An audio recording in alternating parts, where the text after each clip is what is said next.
بسم اللہ الرحمن الرحیم۔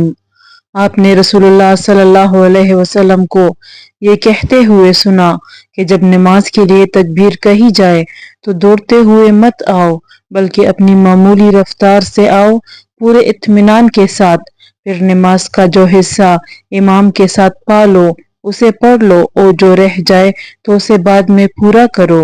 آپ صلی اللہ علیہ وسلم نے فرمایا، جب تک مجھے دیکھ نہ لو صف بندی کے لیے کھڑے نہ ہوا کرو اور آہستگی سے چلنا لازم کر لو۔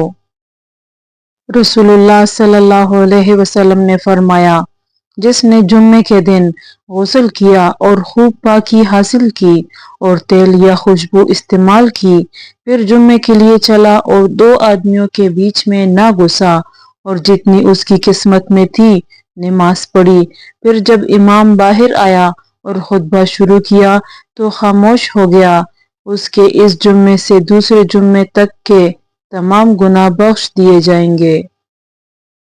نبی کریم صلی اللہ علیہ وسلم نے اس سے منع فرمایا ہے کہ کوئی شخص اپنے مسلمان بھائی کو اٹھا کر اس کی جگہ خود بیٹھ جائے۔